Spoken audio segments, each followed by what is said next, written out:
On স্ক্রিনে আপনি দেখতেই পাচ্ছেন যে ইউজিসি নেট জুন 2024-এর কিন্তু ফর্ম ফিল আপের ডেট প্রকাশিত হয়েছে 20 এপ্রিল 2024 থেকে শুরু করে 10 মে 2024 তারিখ পর্যন্ত আপনারা কিন্তু অনলাইনে অ্যাপ্লাই করতে পারবেন।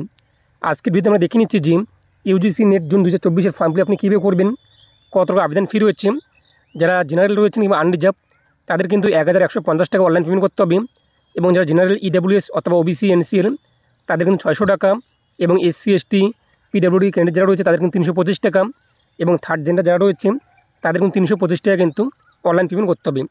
আজকের ভিডিও আমরা দেখে নিচ্ছি অনলাইনে আপনি কীভাবে অ্যাপ্লাই করবেন, স্টেপ বাই স্টেপ প্রসেস। অবশ্যই তার আগে আপনি যে করতে হবে, আপনি যদি দেখতে পাচ্ছেন তো অবশ্যই ভিডিওর পাশাপাশি চ্যানেল সাবস্ক্রাইব করে পাশে লটকে রাখবেন। আর যে সাবস্ক্রাইব করে গেছেন তাদেরকে অসংখ্য ধন্যবাদ। এবার কিন্তু পরীক্ষা হবে অফলাইন মোড, এতদিন কিন্তু অনলাইনে পরীক্ষা হয়েছিল। আপনি দেখতেই পাচ্ছেন ওমেয়ার বেস্ট মোড অনলি, অর্থাৎ আপনাদের পরীক্ষা হবে অফলাইনে, আপনাদেরকে ওমেয়ার শিট দেওয়া হবে, সেখানে আপনাদের মার্ক করতে হবে যেটা সঠিক অ্যান্সার হয়ে থাকে। এখন আমরা দেখে নিচ্ছি অনলাইনে আপনি কীভাবে অ্যাপ্লাই করবেন। এর জন্য আপনাদের কিন্তু এই যে ওয়েবসাইটটি রয়েছে এই ওয়েবসাইটে আসতে হবে। লিঙ্কটি আপনাদেরকে ভিডিও ডিসক্রিপশনে প্রোভাইড করে দিয়েছি, সেই লিঙ্কে ক্লিক করলে আপনি সরাসরি আসতে পারবেন। এরপর এখানে আপনি দেখতেই পাচ্ছেন অ্যাপ্লিকেশন নাম্বার পাসওয়ার্ড চেয়েছে। আমরা যেহেতু নতুন, আমাদের কাছে কিন্তু অ্যাপ্লিকেশন নাম্বার এবং পাসওয়ার্ড নেই, তাই আমরা কীভাবে নতুন করে রেজিস্ট্রেশন করব। নিচে আপনি দেখতেই পাচ্ছেন নিউ ক্যান্ডিডেট রেজিস্টার হার, এখানে আপনি ক্লিক করবেন। পরবর্তী পেজটি আমাদের সামনে চলে আসবে। এখানে বলা হয়েছে আবেদন ফি কী রয়েছে, জেনারেল, এরপর ওবিসি এসসি এসটি পিডব্লিউডি ক্যান্ডিডেটের জন্য কী রয়েছে দেখতেই পাচ্ছেন। এরপর নিচে বলা হয়েছে ফটো এবং সিগনেচার সাইজ কী থাকতে হবে। ফটো আপনাদের কিন্তু কালার অথবা সাদা কালো হলেই কিন্তু হয়ে যাবে, এবং অবশ্যই আপনার ফটোর ব্যাকগ্রাউন্ড কিন্তু হোয়াইট থাকতে হবে। এবং এটাও বলা হয়েছে এখানে ফটো এবং সিগনেচার আপনাদের জিপিজি ফরম্যাটে কিন্তু থাকতে হবে, এবং ফটোর সাইজ থাকতে হবে আপনাদের 10 কেবি দেখে 200 কেবির মধ্যে, এবং সিগনেচারের সাইজ থাকতে হবে আপনাদের 4 কেবি দেখে 30 কেবির মধ্যে। এরপর নিচে আপনি চলে আসবেন, এই যে বক্সটি রয়েছে বক্সে টিকমার্ক দেবেন, তারপর ক্লিক টু প্রসেস এখানে ক্লিক করবেন। পরবর্তী পেজটি চলে আসবেন। এখানে আপনি বিভিন্ন মাধ্যমে কিন্তু ফর্ম রেজিস্ট্রেশন করতে পারবেন। প্রথম অপশনের মানে কিন্তু আপনি আধার কার্ড নাম্বার রয়েছে, আপনি আপনার আধার কার্ড নাম্বার দিয়ে রেজিস্ট্রেশন করবেন। এর জন্য অবশ্যই আপনার আধার কার্ডে কিন্তু মোবাইল নাম্বার লিঙ্ক করা থাকতে হবে। এরপর দ্বিতীয় অপশনের মানে কিন্তু আপনি ডিজিলকার অ্যাকাউন্ট আপনাদের রয়েছে, সেই ডিজিলকার অ্যাকাউন্টের মাধ্যমে আপনি রেজিস্ট্রেশন করতে চান, তাহলে আপনি দ্বিতীয় যে অপশনটি রয়েছে এটি আপনি সিলেক্ট করবেন। আর তৃতীয় অপশনের মানে কি আপনাদের ডিজিলকার অ্যাকাউন্ট নেই, কিন্তু আপনি নতুন করে ডিজিলকার অ্যাকাউন্ট ক্রিয়েট করবেন, তারপর আপনি অ্যাপ্লাই করবেন, তাহলে আপনি এই অপশনটি সিলেক্ট করবেন। এবং পরবর্তী অপশনে মানে কি আপনাদের এবিসি আইডি অর্থাৎ একাডেমিক ব্যাঙ্ক ক্রেডিট আইডি রয়েছে, সেই আইডি আপনি রেজিস্ট্রেশন করতে চান, তাহলে আপনি এটি সিলেক্ট করবেন। যদি আপনাদের এবিসি আইডি না থাকে এবং আপনি নতুন করে এবিসি আইডি ক্রিয়েট করবেন, এরপর আপনি ফর্মটি ফিল আপ করবেন, তাহলে আপনি এই যে অপশনটি রয়েছে এটি আপনি সিলেক্ট করবেন। এবং পরবর্তী অপশনে মানে কি আপনাদের ইন্ডিয়ান পাসপোর্ট রয়েছে এবং সেই পাসপোর্ট দিয়ে আপনি রেজিস্ট্রেশন করতে চান, তাহলে আপনি এই অপশনটি সিলেক্ট করবেন। এরপর পরবর্তী অপশনে মানে কি আপনার প্যান কার্ড নাম্বার রয়েছে এবং আপনি প্যান কার্ড নাম্বার দিয়ে রেজিস্ট্রেশন করবেন, তাহলে আপনি এটি সিলেক্ট করবেন। এবং সর্বশেষ অপশনের মানে কিন্তু আপনাদের কাছে নন ইন্ডিয়ান পাসপোর্ট রয়েছে, আপনি নন ইন্ডিয়ান পাসপোর্ট দিয়ে রেজিস্ট্রেশন করতে চান এবং ফর্মটি ফিল আপ করতে চান, তাহলে আপনি এটি সিলেক্ট করবেন। আপনি আপনার অ্যাকর্ডিং যে অপশনটি আপনি চয়েস করতে চান সেটি আপনি সিলেক্ট করবেন। আমরা আধার কার্ডের মাধ্যমে রেজিস্ট্রেশন করব, এর জন্য প্রথম অপশনটি সিলেক্ট করলাম। এর জন্য অবশ্যই আপনাদের কিন্তু আধার কার্ডে মোবাইল নাম্বার লিঙ্ক করা থাকতে হবে। নিচে আপনার আধার কার্ড নাম্বার বসিয়ে দেবেন। এরপর হচ্ছে জেনারেট ওটিপিতে আপনি ক্লিক করবেন। আধার কার্ডে যে মোবাইল নাম্বার লিঙ্ক রয়েছে সেই মোবাইল নাম্বারে ওটিপি আসবে, ওটিপি আপনি উল্লেখ করে দেবেন। এরপর ভেরিফাই ওটিপি যে রয়েছে ভেরিফাই ওটিপিতে আপনি ক্লিক করবেন। আপনাদের ওটিপি ভেরিফাই হয়ে গেলে কিন্তু অটোমেটিক পরবর্তী পেজটি চলে আসবে। পরবর্তী পেজে আপনি দেখতেই পাচ্ছেন আধার কার্ড নাম্বার এবং আধার কার্ডে যা নাম রয়েছে তা চলে আসবে, অর্থাৎ ডাটা আপনাদের কিন্তু এখানে অটোমেটিক চলে আসবে। এরপর নিচে আপনি চলে আসবেন পার্সোনাল ডিটেলস, আধার কার্ডে যা নাম রয়েছে তা চলে আসবে। এরপর ফাদার্স নেম এবং গার্জেন নেম উল্লেখ করে দেবেন, মাদার্স নেম অথবা গার্জেন নেম কী রয়েছে তা উল্লেখ করে দেবেন। ডেট অফ বার্থ কিন্তু আধার কার্ড অনুযায়ী চলে আসবে। ইমেল আইডি আপনাদের উল্লেখ করে দেবেন, সেই ইমেল আইডি আপনি কনফার্ম করবেন। অবশ্যই আপনি সঠিক ইমেল আইডি উল্লেখ করবেন, এই ইমেলে আপনাদের কিন্তু ওটিপি আসবে। তারপর হচ্ছে জেন্ডার অটোমেটিক আধার কার্ড অনুযায়ী চলে আসবে। তারপর হচ্ছে মোবাইল নাম্বার বসিয়ে দেবেন, সেই মোবাইল নাম্বার আপনি কনফার্ম করবেন, আপনাদের কিন্তু এই মোবাইল নাম্বারে ওটিপি আসবে। তারপর হচ্ছে অল্টারনেটিভ মোবাইল নাম্বার, আপনি চাইলে পরিবারের কোনো সদস্যের মোবাইল নাম্বার কিন্তু দ্বিতীয় উল্লেখ করতে পারেন। এরপর রয়েছে কিন্তু ন্যাশনালিটি, এখান থেকে আমরা ইন্ডিয়ান সেটা আমরা সিলেক্ট করে নেব। তারপর হচ্ছে আইডেন্টিটি টাইপ অর্থাৎ পরিচয়পত্র, আপনি যে কোনো একটি পরিচয়পত্র সিলেক্ট করবেন এবং সেই নাম্বারটা উল্লেখ করে দেবেন। যদি আধার কার্ড থেকে আধার কার্ড সিলেক্ট করবেন, ব্যাংকের পাসবুক সিলেক্ট করবেন, মাধ্যমিক অ্যাডমিট কার্ড সিলেক্ট করবেন, অথবা ভোটার কার্ড সিলেক্ট করবেন, প্যান কার্ড সিলেক্ট করবেন, পাসপোর্ট সিলেক্ট করবেন, রেশন কার্ড আপনি সিলেক্ট করবেন। যেটি আপনি সিলেক্ট করবেন সেই ডকুমেন্টস নাম্বারটি নিচে আপনি উল্লেখ করে দেবেন। এরপর হচ্ছে প্রেজেন্ট অ্যাড্রেস, তো আপনার বর্তমান ঠিকানা কী রয়েছে তা উল্লেখ করে দেবেন, বাড়ির নাম্বার অথবা ঠিকানার নাম উল্লেখ করে দেবেন, লোকালিটি কী রয়েছে তা উল্লেখ করে দেবেন, সাব লোকালিটি কী রয়েছে তা উল্লেখ করে দেবেন, কান্ট্রি আপনাদের কী রয়েছে তা সিলেক্ট করবেন, স্টেট কী রয়েছে তা সিলেক্ট করে নেবেন, ডিস্ট্রিক্ট কী রয়েছে তা সিলেক্ট করে নেবেন, পিনকোড আপনাদের কী রয়েছে তা উল্লেখ করে দেবেন। তারপর হচ্ছে পার্মানেন্ট অ্যাড্রেস, যদি আপনার প্রেজেন্ট অ্যাড্রেস এবং পার্মানেন্ট অ্যাড্রেস সেমে থাকে তাহলে আপনি বক্সে টিক দিয়ে দেবেন, অটোমেটিক ফিল আপ হয়ে যাবে। যদি আলাদা হয়ে থাকে সেটা আপনি আলাদা এখানে ফিল আপ করে নেবেন। এরপর নিচে রয়েছে পাসওয়ার্ড, তো এখানে আপনি আপনার পছন্দ মতো পাসওয়ার্ড উল্লেখ করে দেবেন 8টি ক্যারেক্টারের মধ্যে কিংবা তার বেশি, যেখানে আপনাদের নাম্বার থাকবে, স্পেশাল ক্যারেক্টার থাকবে, ক্যাপিটাল লেটার থাকবে, স্মল লেটার থাকবে, তা আপনি এখানে কনফার্ম করে নেবেন। তারপর দেখতেই পাচ্ছেন সিকিউরিটি কোশ্চেন, এখানে আপনি যে কোনো একটি কোশ্চেন সিলেক্ট করবেন। এই কোশ্চেনে আপনার কাজে আসবে, কিন্তু যখন আপনার পাসওয়ার্ড হারিয়ে যাবে আপনি যখন এই কোশ্চেনের মাধ্যমে পাসওয়ার্ড কিন্তু রিকভারি করতে পারবেন। যেমন একটি আপনি সিলেক্ট করবেন এবং তার অ্যান্সার কী দাঁড়ায় তা নিজে আপনি বসিয়ে দেবেন। এরপর নিচে রয়েছে সিকিউরিটি পিন, তো পিনটি আপনি দেখতেই পাচ্ছেন তা উল্লেখ করে দেবেন। এরপর সাবমিটে আপনি ক্লিক করবেন। সাবমিটে ক্লিক করতে আপনার সামনে কিন্তু প্রিভিউ চলে আসবে, আপনি একবার দেখে নেবেন যে পার্সোনাল ডিটেলস, এরপর প্রেজেন্ট অ্যাড্রেস, পার্মানেন্ট অ্যাড্রেস এবং আপনার কোশ্চেন সব কিছু ঠিকঠাক রয়েছে কিনা। যদি আপনি সব কিছু ঠিকঠাক থাকে তবে আপনি সাবমিট করবেন, অন্যথায় আপনি সাবমিট করবেন না। এই যে বক্সগুলো নিচে আপনি দেখতেই পাচ্ছেন ক্যান্ডিডেট নেম, এরপর father's name, mother's name, gender, date of birth, এই সমস্ত বক্সে আপনি টিক মার দেবেন এবং আপনি উপরে মিলিয়ে নেবেন যে ঠিকঠাক রয়েছে কিনা। যদি আপনি সব কিছু ঠিকঠাক থাকে তারপর নিচে আপনি চলে আসবেন। নিচে রয়েছে কিন্তু আই অ্যাগ্রিতে আপনি ক্লিক করবেন, ভুল হলে আপনি এডিটে ক্লিক করবেন, আর ঠিক হলে আপনি সাবমিট যে রয়েছে সাবমিটে আপনি ক্লিক করবেন। এরপর হচ্ছে ইয়েস যে আপনি ক্লিক করবেন। পরবর্তী পেজটি আমাদের সামনে কিন্তু চলে আসবে, আপনি কিছুক্ষণ এখানে ওয়েট করবেন, দেখতেই পাচ্ছেন। এরপর আপনি এখানে ওকে যে দেখতেই পাচ্ছেন, ওকেতে আপনি ক্লিক করবেন। ওকেতে ক্লিক করতে আপনি যে ইমেলটি উল্লেখ করেছেন সেই ইমেলে আপনার ওটিপি আসছে, ওটিপি আপনি বসিয়ে দেবেন। এরপর সিকিউরিটি পিনটি আপনি দেখতেই পাচ্ছেন, নাম্বারটি আপনাদের সামনে যা আসবে তা বসিয়ে দেবেন। এরপর হচ্ছে ভেরিফাই আপনি ক্লিক করবেন। ভেরিফাই ক্লিক করতেই আমাদের সামনে একটি পপআপ চলে আসবে, যেখানে বলা হয়েছে আমাদের কিন্তু রেজিস্ট্রেশন নাম্বার আমাদের ইমেলে চলে এসেছে। ইমেলে আপনি ইনবক্সে পেয়ে যাবেন অথবা স্প্যাম ফোল্ডারে কিন্তু পেয়ে যাবেন যদি আপনার ইনবক্সে না থাকে। এরপর অ্যাপ্লিকেশন নাম্বার আপনি উল্লেখ করে দেবেন, যা পাসওয়ার্ড আপনি লিখেছেন তা উল্লেখ করে দেবেন। সিকিউরিটি পিনটি আপনি দেখতেই পাচ্ছেন যা রয়েছে তা উল্লেখ করে দেবেন। এরপর লগ ইনে আপনি ক্লিক করবেন। লগ ইন করতে আমাদের সামনে ড্যাশবোর্ড চলে আসবে, এখানে আমাদের কিন্তু বাকি দুটো ধাপ কমপ্লিট করতে হবে, অ্যাপ্লিকেশন ফর্ম এবং ফি পেমেন্ট। এরপর নিচে আপনি চলে আসবেন কমপ্লিট অ্যাপ্লিকেশন ফর্ম, এখানে ক্লিক করবেন।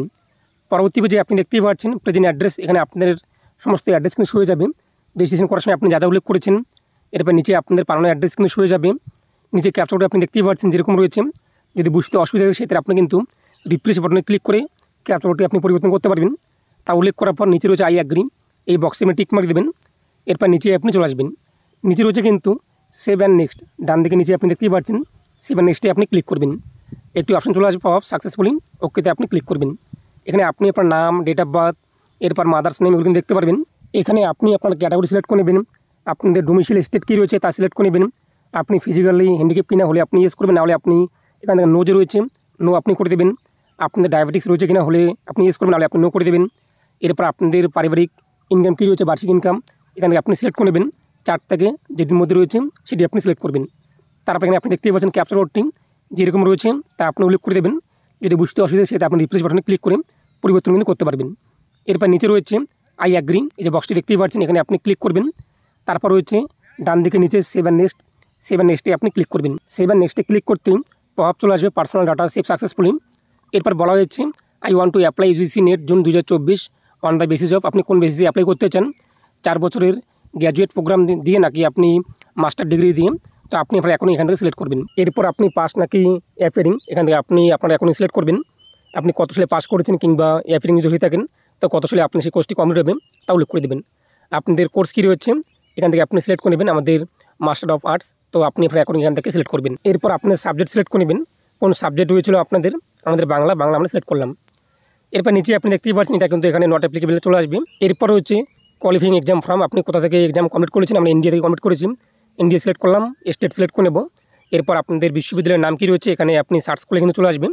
আমাদের যেহেতু কোচবিহার পঞ্চমবর্মা ইউনিভার্সিটি সেটা আমরা সিলেক্ট করলাম। রেজাল্ট মোড আপনাদের কী রয়েছে, পার্সেন্টেজ নাকি সিজিপিএ, আপনাদের মার্কশিটে যা রয়েছে সেটি আপনি সিলেক্ট করবেন এবং এখানে আপনি আপনার নাম্বার উল্লেখ করে দেবেন। যদি পার্সেন্টেজ থাকে তো পার্সেন্টেজ আপনি উল্লেখ করবেন। এরপর টোটাল নাম্বার এখানে উল্লেখ করে দেবেন, কত নাম্বার আপনি পেয়েছেন, মার্ক আপনি উল্লেখ করে দেবেন, পার্সেন্টেজ অটোমেটিক চলে আসবে। যদি আপনার সিজিপিএ থাকে তো সিজিপিএ আপনি উল্লেখ করবেন। এরপর নিচে ক্যাপচারটা উল্লেখ করে দেবেন যেরকম রয়েছে। তারপর হচ্ছে আই অ্যাগ্রিতে আপনি ক্লিক করবেন। নিচে রয়েছে কিন্তু সেভ অ্যান্ড নেক্সট, ডান দিকে নিচে আপনি দেখতেই পাচ্ছেন সেভ অ্যান্ড নেক্সটে আপনি ক্লিক করবেন। এরপর ওকেতে আপনি ক্লিক করবেন।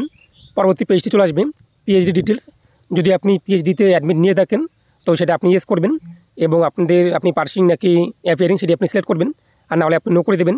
তারপর বলা হয়েছে whether master level examination has been complete by 19 September 1991 যদি হয়ে থাকে আপনি ইয়েস করবেন, নাহলে আপনি নো করে দেবেন, কোনো মধ্যে সমস্যা হবে না। তারপর বলা হয়েছে আপনাদের সামনে দেখতেই পাচ্ছেন যে রিসার্চ, যদি আপনি কোনো রিসার্চ নিয়ে থাকেন কোন বিষয়ে, যদি আপনার কোনো কিছু থাকে তো আপনি উল্লেখ করবেন, নাহলে আপনি নো করে দেবেন। এখান থেকে আপনি দেখতেই পাচ্ছেন এক্সপিরিয়েন্স যদি আপনার থাকে কোনো কিছু, সেক্ষেত্রে আপনি ইয়েস করবেন, নাহলে আপনি নো করে দেবেন। সাজেশন যদি আপনি হয়ে থাকেন তো ইয়েস করবেন, নাহলে আপনি নো করে দেবেন। এরপর নিচে ক্যাপচা কোড দেখতেই পাচ্ছেন, ক্যাপচা কোডটি আপনি উল্লেখ করে দেবেন, আই অ্যাগ্রিতে আপনি ক্লিক করবেন। এরপর নিচে চলে আসবেন, নিচে রয়েছে কিন্তু ডান দিকে 7 নেক্সটে আপনি ক্লিক করবেন। 7 নেক্সটে ক্লিক করতে একটি পপ চলে আসবে, ওকেতে আপনি ক্লিক করবেন। তারপর দেখতেই পাচ্ছেন অ্যাপ্লাই ফর, আপনি কোন পোস্টে অ্যাপ্লাই করতে চান, অ্যাসিস্ট্যান্ট প্রফেসর নাকি জিআরএফ অর্থাৎ জুনিয়র রিসার্চ ফেলোশিপ নাকি পিএইচডি অনলি, তো আপনি এবার অ্যাকর্ডিং এখানে চয়েস করে নেবেন। তো এখানে আপনি দেখতেই পাচ্ছেন আমরা যখনই একটিতে ক্লিক করছি অটোমেটিক কিন্তু 3টি ঘরে ফিল আপ হয়ে যাচ্ছে। এরপর এখান থেকে আপনি আপনার সাবজেক্ট সিলেক্ট করবেন। সাবজেক্ট ওপেন নেট দেখতেই পাচ্ছেন আমরা বাংলা সিলেক্ট করলাম। এরপর আপনাদের কোশ্চেন পেপার আপনি কোন ভাষায় চাচ্ছেন, ইংরেজি নাকি হিন্দি, সেটি আপনি সিলেক্ট করবেন। এরপর আপনাদের কিন্তু এক্সাম সেন্টার চয়েস করতে হবে, কোথায় আপনি এক্সাম দিতে চান। আমরা প্রথমত এখান থেকে ওয়েস্ট বেঙ্গল সিলেক্ট করলাম। এরপর ফার্স্ট চয়েস আপনি কোন জায়গায় রাখতে চান আপনাদের পরীক্ষা সেন্টার, সেটি আপনি সিলেক্ট করবেন। সেকেন্ড চয়েস আপনি এখান থেকে স্টেট সিলেক্ট করবেন। এরপর এক্সাম সিটি সিলেক্ট করবেন। থার্ড চয়েস, ফোর্থ চয়েস, এভাবে আপনি আপনার পছন্দ মতো জায়গা সিলেক্ট করবেন যে কোন জায়গায় আপনি এক্সাম দিতে চান। তারপর নিচে আপনি চলে আসবেন, ফাদার্স এবং গার্জিয়ান যে রয়েছে তার এডুকেশন ডিটেলস কী রয়েছে, শিক্ষাগত যোগ্যতা তা উল্লেখ করে দেবেন। ফাদার্সের অকুপেশন কী রয়েছে, পেশা কী রয়েছে তা উল্লেখ করে দেবেন। মাদার্সের শিক্ষাগত যোগ্যতা কী রয়েছে তা উল্লেখ করে দেবেন। মাদার্সের পেশা কী রয়েছে তা উল্লেখ করে দেবেন। এরপর নিচে ক্যাপচা কোড দেখতেই পাচ্ছেন, ক্যাপচা কোডটি আপনি উল্লেখ করে দেবেন যেরকম রয়েছে।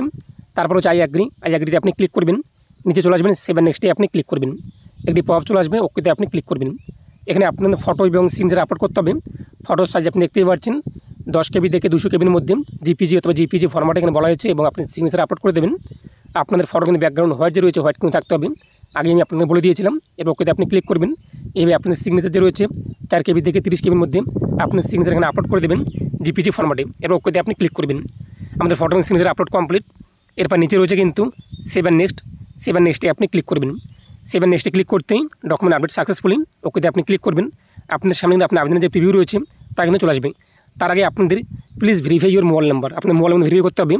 দেখতেই পাচ্ছেন ক্লিকার যে রয়েছে, এই ক্লিকারে আপনি ক্লিক করবেন। ক্লিকারে ক্লিক করতে মোবাইল নাম্বার চলে আসবে। ক্যাপচারটি আপনি দেখতেই পাচ্ছেন যেরকম রয়েছে তা আপনি উল্লেখ করে দেবেন। এরপর নিচে রয়েছে কিন্তু সেন্ড ওটিপি, এই সেন্ড ওটিপিতে আপনি ক্লিক করবেন। সেন্ড ওটিপিতে ক্লিক করতেই আপনাদের মোবাইলে কিন্তু ওটিপি চলে আসবে। ওটিপি আপনি এখানে উল্লেখ করে দেবেন। এরপর যে ক্যাপচার কোডটি তা উল্লেখ করে দেবেন। তারপর ভেরিফাই ওটিপিতে আপনি ক্লিক করবেন। ভেরিফাই করতে আপনাদের কিন্তু ওটিপি ভেরিফাই হয়ে যাবে। ওটিপি ভেরিফাই না করলে আপনি কিন্তু ফর্মটি সাবমিট করতে পারবেন না। তো আমরা ওটিপি ভেরিফাই করে নিচ্ছি। মোবাইল নাম্বার ভেরিফাই কমপ্লিট করতেই ড্যাশবোর্ড চলে আসবে, নিচে আপনি চলে আসবেন। এরপর কমপ্লিট অ্যাপ্লিকেশন ফর্মে আপনি ক্লিক করবেন, আবারও সেই পেজটি চলে আসবে, প্রিভিউর পেজটি আপনি দেখতেই পাচ্ছেন। এরপর নিচে আপনি চলে আসবেন, নিচে আপনার পার্সোনাল ডিটেলস, এরপর আপনি ক্যাটাগরি থেকে শুরু করে এভরিথিং বিষয়ে আপনি দেখে নেবেন যে ঠিকঠাক রয়েছে কিনা।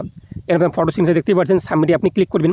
একটি পপ চলে আসবে, এখানে আপনি আপনার নাম, date of birth, father's name, mother's name, gender, address, mobile number, email ID, centre, city, code, subject সমস্ত বক্সে কিন্তু টিক দিতে হবে, এবং আপনি মিলিয়ে নেবেন যে আপনি সব কিছু ঠিকঠাক রয়েছে কিনা। এরপর হচ্ছে আই অ্যাগ্রিতে আপনি ক্লিক করবেন। তারপর আপনি ফাইনাল সাবমিট রয়েছে, ফাইনাল সাবমিট আপনি করে দেবেন। যদি আপনি ভুল হয়ে থাকে সেটা আপনি ক্লোজে ক্লিক করে এডিট কিন্তু করতে পারবেন। আমাদের ঠিকঠাক রয়েছে, আমরা ফাইনাল সাবমিট রয়েছে, ফাইনাল সাবমিটে আমরা ক্লিক করব। ওকে যে রয়েছে ওকেতে আমরা ক্লিক করে দেবো। এরপর আমাদের পেমেন্ট করতে হবে। আপনি দেখতেই পাচ্ছেন পেন ওর চলে আসছে, পেন ওয়ে আমরা ক্লিক করে দেবো। পেন ওয়ে ক্লিক করতে আমাদের সামনে কিন্তু পেমেন্টের যে গেটওয়ে রয়েছে তা চলে আসবে। আপনি যে কোনো একটি গেটওয়ে সিলেক্ট করবেন, আপনাদের কিন্তু কোনো অসুবিধা হবে না। আপনি আপনার এখন যে কোনো একটি গেটওয়েতে আপনি ক্লিক করবেন। এরপর পরবর্তী পেজটি চলে আসবে। পরবর্তী পেজে আপনি অনলাইনে কিংবা আপনাদের ডেবিট কার্ড অথবা ইউপিআই আইডির মাধ্যমে কিন্তু পেমেন্ট করতে পারবেন। পেমেন্ট করতে আপনার আবেদন যে রয়েছে আবেদন হয়ে যাবে, এবং অ্যাপ্লিকেশন কপি আপনি পেয়ে যাবেন। তো আসলে বুঝতেই পেরেছেন এইভাবে আপনি অনলাইনে খুব সহজে আবেদন করতে পারবেন। আবেদন করতে যদি আপনার কোনো অসুবিধা হয়ে থাকে অবশ্যই আপনার কমেন্ট জানিয়ে দেবেন। আর পরবর্তী মিস না করেন সাবস্ক্রাইব করে রাখবেন। আর ভিডিও অবশ্যই বেশি হিসেবে প্রত্যেককে জানিয়ে দেবেন। প্রত্যেকে ভালো থাকুন এবং সুস্থ থাকুন।